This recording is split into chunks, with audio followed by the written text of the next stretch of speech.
ਬਾਕਾ ਜਿਹੜਾ ਮੁੰਡਾ ਫਿਰਕਿਆਂ ਤੋਂ ਗੱਲ ਕਰਦਾ ਪਿਆ ਉਹਨੇ ਮੇਰਾ ਤਾਂ ਰੱਦ ਕੀਤਾ ਹੀ ਨਹੀਂ। ਉਹਨੇ ਤਾਂ ਆਦੇ ਫਿਰਕਿਆਂ ਦੀ ਮੰਜੀ ਠੋਕੀ ਹੈ। मैं राती सुता भी सोचता रहा, फिर मेरा ज़हन च आया चल आज आप घर ही चलने। साथ बेटा अस्सलाम वालेकुम।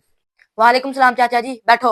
साथ बेटा मेरे बेटे जेल में ना तेरी कल वाली गुफ्तगू च ना कोई डाउट है? दस ओए तू कल फिरकियां दा रद्द कीता है, तू मेरी गल दी तायद कीती है। ਇਹ ਤੇ ਗੱਲ ਮੈਂ कहना फिरके ना बनाओ। ਤੁਸੀਂ ਆਪਣੇ ਆਪ ਨੂੰ ਕਹਿੰਦੇ ਸ਼ੀਆ, ਦਿਓਬੰਦੀ, सुन्नी, वाबी।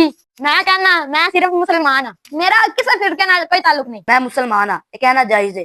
ਨਾਲ ਉਹਨੂੰ ਇਹ ਵੀ ਕਹਿਣਾ ਪਵੇਗਾ ਕਿ ਮੈਂ ਕੁਰਾਨ ਔਰ ਸੁਨਨਤ ਨੂੰ ਵੀ ਮੰਨਣਾ ਵਾ, ਨਬੀ ਕਰੀਮ ਸੱਲੱਲਾਹੁ ਅਲੈहि ਵਸੱਲਮ ਤੇ ਸਹਾਬਾ ਦੇ ਤਰੀਕੇ ਤੇ ਵੀ ਚੱਲਣਾ ਵਾ। ਆਇਮਾ ਕਰਾਮ ਇਮਾਮ ਅਬੂ ਹਨੀਫਾ, ਇਮਾਮ ਸ਼ਾਫੀ, ਇਮਾਮ ਮਾਲਿਕ ਤੇ ਇਮਾਮ ਅਹਮਦ ਬਿਨ ਹੰਬਲ ਨੂੰ ਰਹਿਨੁਮਾ ਸਮਝਣਾ ਵਾ, ਪਰ ਉਹਨਾਂ ਨੂੰ ਨਬੀ ਨਹੀਂ ਸਮਝਦਾ। ਇਹ ਗੱਲ ਅਹਿਲੇ ਸੁਨਨਤ ਦੇ ਨਜ਼ਦੀਕ ਦਰੁਸਤ ਹੈ। ਉਹ ਆਪਣੇ ਆਪ ਨੂੰ ਮੁਸਲਮਾਨ ਕਹਿ ਲਵੇ ਕਾਫੀ। ਤੇਰਾ ਮਸਲਾ ਕੀ ਹੈ? ਤੂੰ ਉਮਤ ਦੇ 1400 ਸਾਲਾ ਫਹਮ ਨੂੰ ਛੱਡ ਦਿੱਤਾ। ਸਹਾਬਾ ਕਰਾਮ, ਤਾਬਈਨ ਤੇ ਆਇਮਾ ਕਰਾਮ ਦੀ ਤਸ਼ਰੀਹਾਤ ਨੂੰ ਰੱਦ ਕੀਤਾ, ਕੁਰਾਨ ਔਰ ਹਦੀਸ ਦੀ ਮਨਮਾਨੀ ਤਸ਼ਰੀਹ ਕੀਤੀ। ਤੇਰਾ ਤਰਜ਼ ਫਿਕਰ ਇੱਕ ਨਵਾਂ ਫਿਰਕਾ ਬਣ ਜਾਂਦਾ। ਜੇ ਅਸੀਂ ਤੇਰੀ ਤਸ਼ਰੀਹਾਤ ਨੂੰ ਮੰਨ ਲਈਏ ਤੇ 1400 ਸਾਲ ਦੀਨ ਕਿੱਥੇ ਰਿਹਾ? ਵਿਊਅਰਸ, ਸਵਾਲ ਤੁਹਾਡੇ ਤੋਂ, 1400 ਸਾਲ ਦੀਨ ਕਿੱਥੇ ਰਿਹਾ? ਮਿਰਜ਼ਾ ਜੇਲਮੀ ਦੇ ਫਾਲੋਵਰਾਂ ਨੂੰ ਮੈਂ ਇਹ ਪੈਗਾਮ ਦਿਆਂਗਾ, ਮੇਰੀ ਵੀਡੀਓ ਪੂਰੀ ਵੇਖ ਕੇ ਫਿਰ ਗਾਲਾਂ ਦਾ ਸੈਸ਼ਨ ਸ਼ੁਰੂ ਕਰਿਆ ਕਰੋ।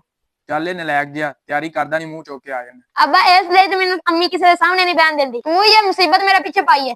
ਹੁਣ ਜਲਦੀ ਤੇਰੀ ਜਾਨ ਨਹੀਂ ਛੁੱਟਣੀ, ਇਹ ਮਸਲਾ ਹੱਲ ਹੋ ਕੇ ਰਹੇਗਾ। ਚੱਲ ਤਿਆਰੀ ਕਰ, ਕੱਲ ਫੇਰ ਆਣਾ।